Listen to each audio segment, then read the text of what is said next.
Welcome back to Rooted and Refined, where today we are conquering fears. And that's on a couple of levels today. We are going to conquer the garden space and the front bed that I have been putting off for a couple of years. There are a few things about this space that I am not happy with, but I am not a landscape designer, and the fear of making it look worse than what it currently is has prevented me from tackling this. And also, there are snakes that live in this space. I've not seen them in the space. I see them coming out of the space. Nothing poisonous. I'm in a part of the South where the second you see an eastern rat snake, everybody says, it's a copperhead. They're not copperheads. They're not going to hurt me, but I am wearing long pants, socks that cover my ankles, and shoes just in case I've not gone digging around in this space. So hopefully I don't disturb any burrows that they might have found as living places, but we're gonna get this done and we're gonna hope for the best. If you see me jump, you know I saw a snake. I'm gonna get everything set up and I'll meet you back here. All right, so here is our before. I don't think I'm gonna do anything to the front. I may move this blush Nandina right there. I'll have to see. The spirea, I think, is so well established and it's fine there. It looks good there. I like that there's another one right there.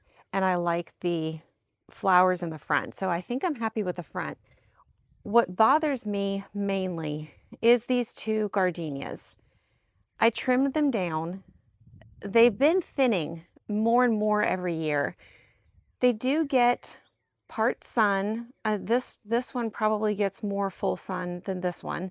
It is 15 after 11 in the morning right now, and this is where we are sun-wise. I would say it's probably part sun is a safe bet. And typically gardenias would do well in part sun, but I think these just must need more sun. They just have getting more and more thin as years have gone by, so it's hard to keep them trimmed to the right size, because as you can see here, when I do that, it's just sticks. So I'm not really sure if I'm going to take those out and replace them with one or two more. I do have some already rooted and obviously much smaller than these that have been here for a good 7-8 years.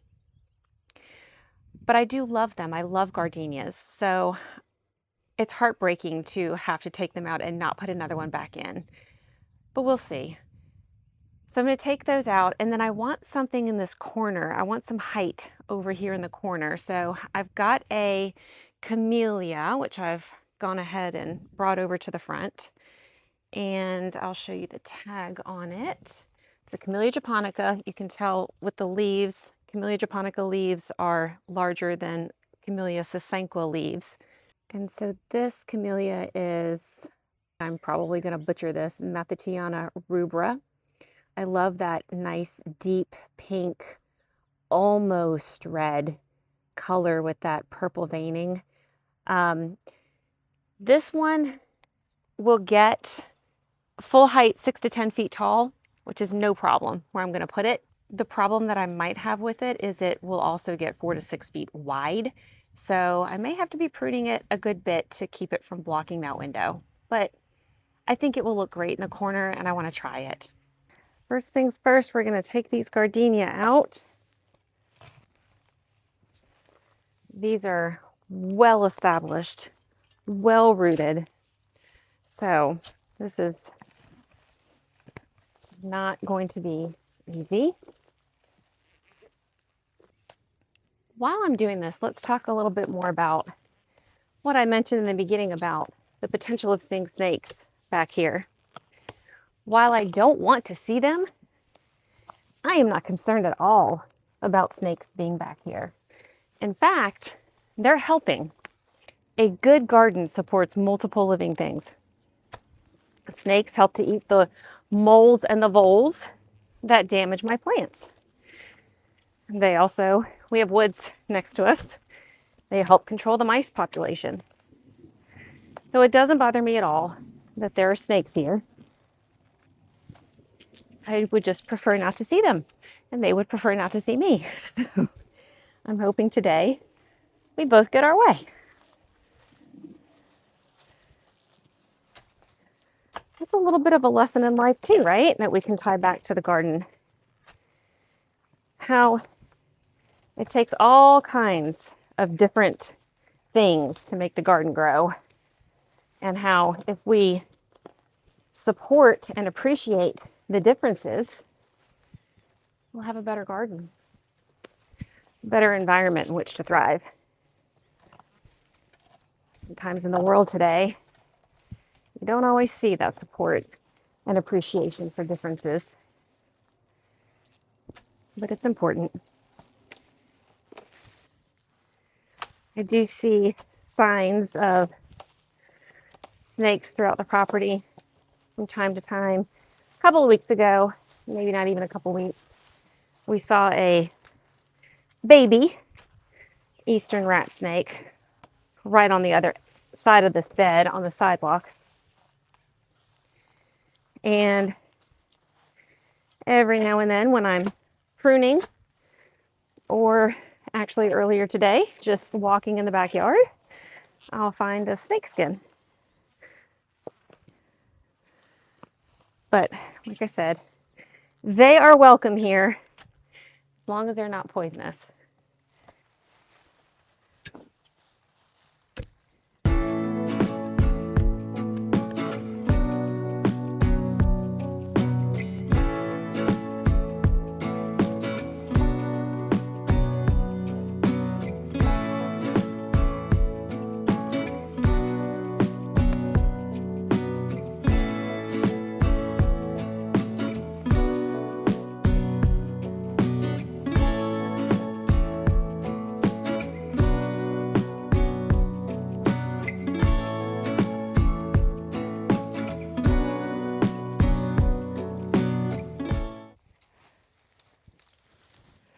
All right,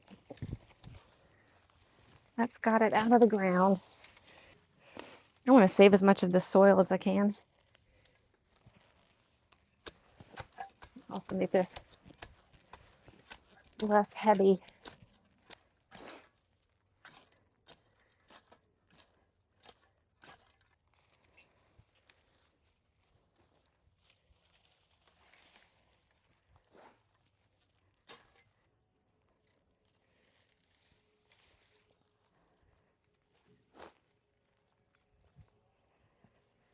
All right, so as predicted, that was not easy. You might have seen me in that footage bending down and picking things out of the root ball from around that gardenia and putting them back in the soil. Those were earthworms. Earthworms are a sign of good, healthy soil. They help to aerate the soil. They help add nutrients to the soil. So I want to keep those. And along those same lines, I wanted to keep as much soil from the root ball of that gardenia as I could. One, it helps make the plant lighter for me to transport and get rid of that one. But two, when I put something else in here, although we have red clay, and red clay isn't the easiest thing in the world to garden in, I've got a great layer of topsoil. Over the years, the mulch and the leaves from these plants, and as we prune them, the clippings from the plants have created a really great topsoil, which is full of nutrients. But also, if I were to dig out a hole or take all of that soil that was in that root ball and leave this hole empty, and then come back in with garden soil, which you would think would be the best thing, right? It's nice and loose, it's airy, it's brown, it's not red clay, it's not compacted.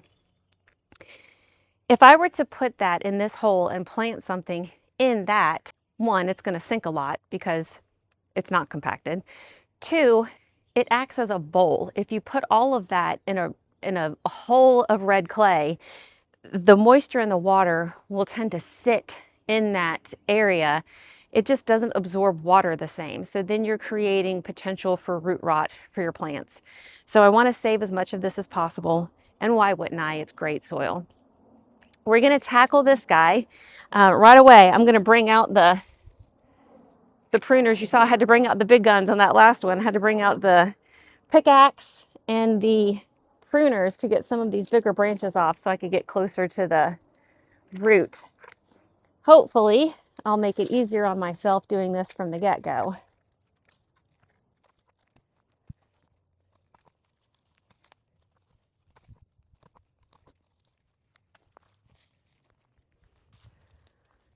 want to show you this. So this branch was lying on the ground next to the gardenia and it rooted. So that's how easy they are to create new ones, which is why I have so many already ready to go.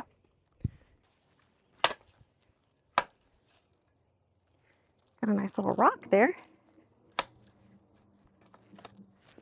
This is another one.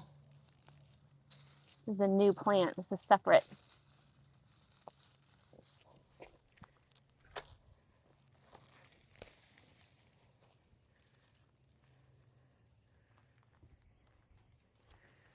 See that? It just has to lay on the ground, and over time it'll root a whole new plant.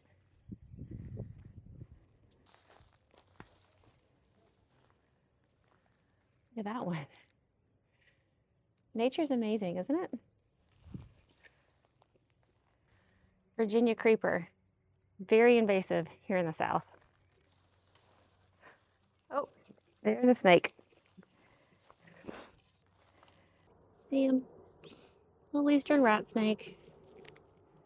It's a baby.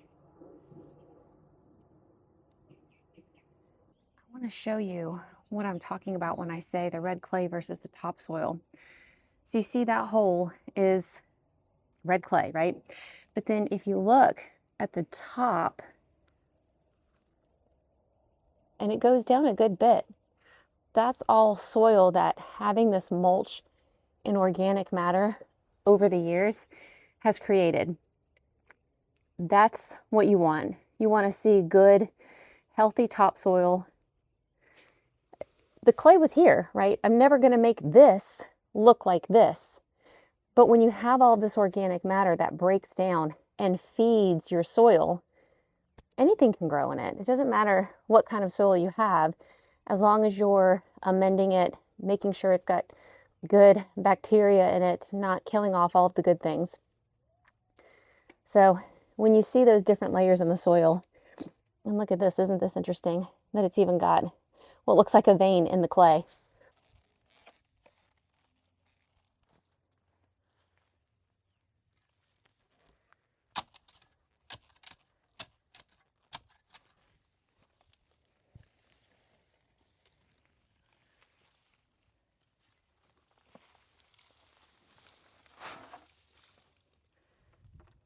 This has been in that pot for a pretty long time, and I'm just going to break the roots up just a bit.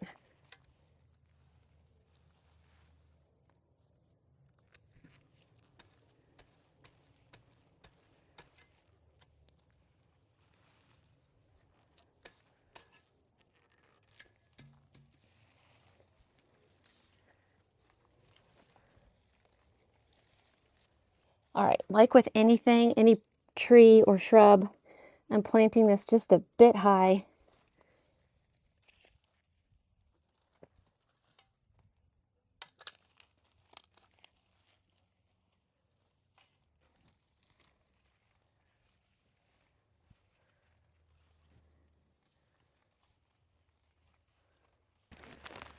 All right, because I want to leave as much of the soil as possible in these holes, I am going to backfill some with some regular store-bought soil around this camellia.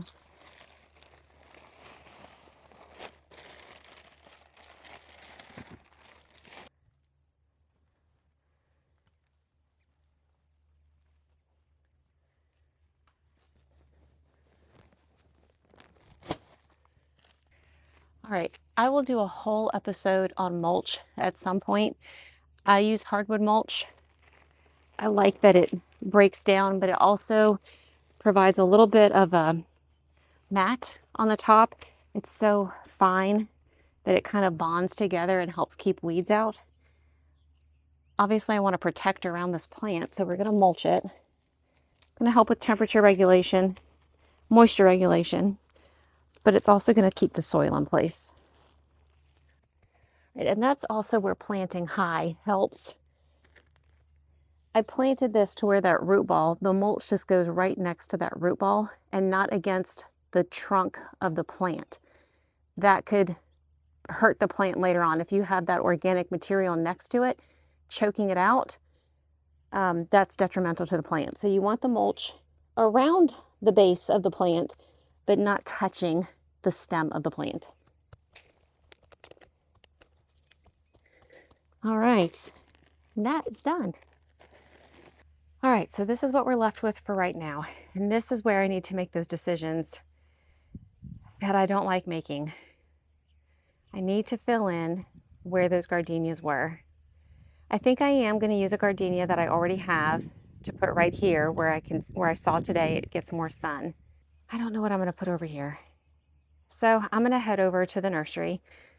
There's a really good local nursery not too far away, but I did want to show you kind of what I'm talking about with the mulch. Do you see how the mulch goes up to the base of the plant, but not touching the base of the plant?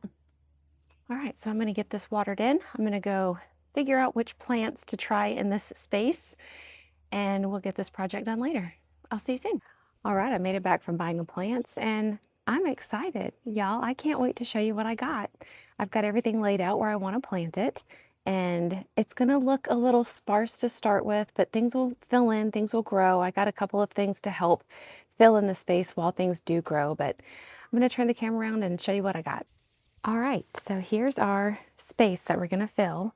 I will start here with this Diamond Spire gardenia. So this will get 3 to 4 feet high, 2 feet wide. And I'll still have my gardenia that should do very well here. This is one of the things that I got to help fill in the space. This is a heuchera, also known as corbels. This one can do, it says it can do sun. My experience with them is they typically like shade to part shade. Heucheras actually have not done well for me in the ground before, so this will be a little bit of an experiment. I haven't tried them here, so hopefully they do well here. And in this space right here, this is just holding the placeholder for one of the gardenias that I'm going to bring from the back that I rooted. And then another heuchera to help fill the space there. And then moving over here, we've got a barberry, which I've never planted a barberry before. This one is a crimson pygmy. I looked it up when I was at the nursery, and it gets roughly about 1.5 feet tall by 2 to 3 feet wide. So probably about full grown in its nursery bucket. And then we have another heuchera here to help fill the space. And y'all, I'm super excited about this one. I've never had a lilac. And now I get a lilac. So this one is in the reblooming series, and it can do sun or part shade. Well, actually, it says sun all the way down to shade, actually. And then it's size-wise, 3 to 4 feet tall by 4 to 5 feet wide. So I've left a good bit of space between the lilac and that gardenia. And then over here, another Diamond Spire.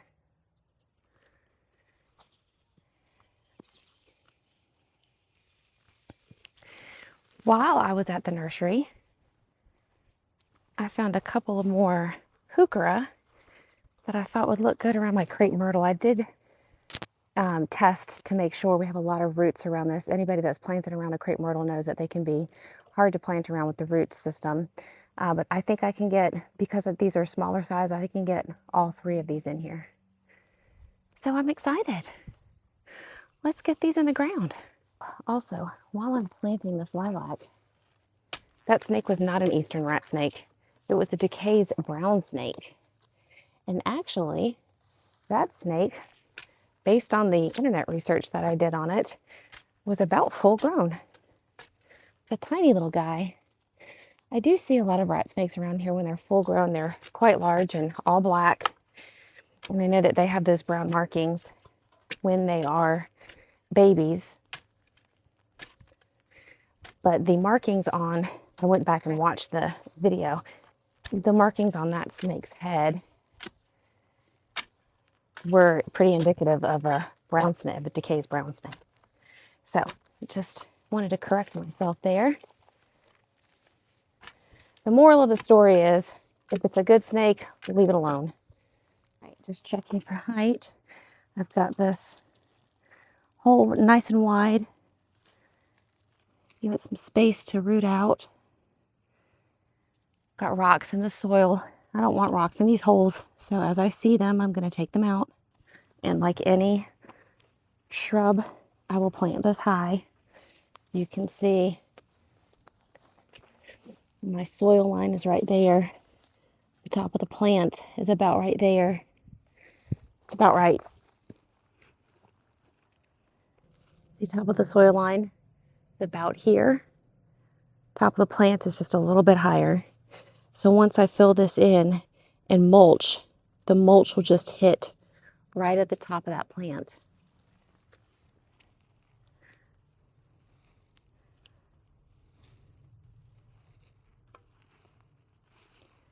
And that helps to ensure that it's going to get the drainage that it needs.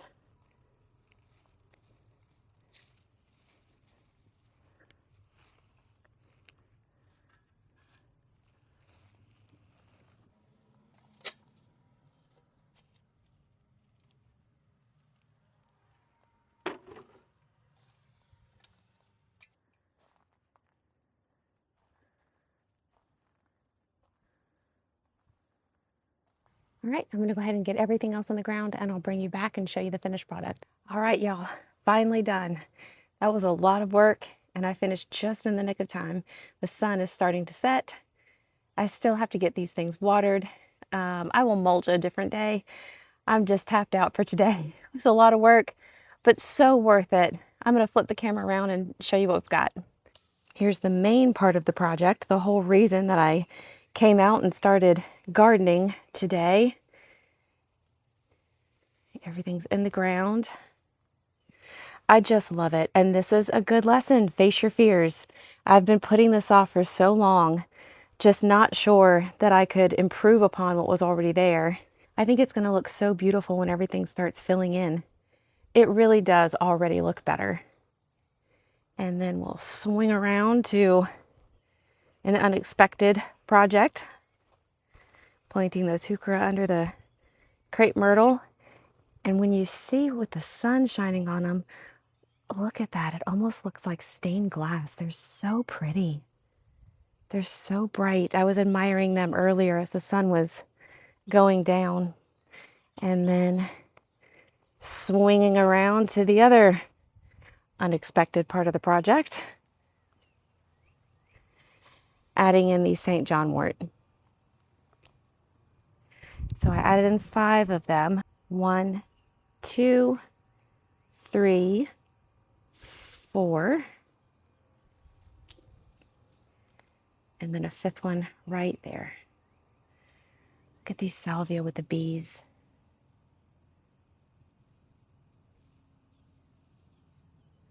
They just love them. These salvia can give a good second flush of blooms if you cut them back after this first flush starts to die back. I'll just go through and cut them all down, and then they'll give me a good second flush.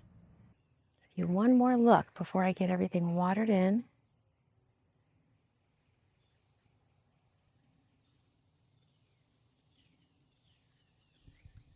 And that's going to do it for today. We got everything done that we wanted to do, plus some. So now I'm going to get everything watered in, and I'll see you next time. But until then, stay rooted, stay refined, and I'll see you soon.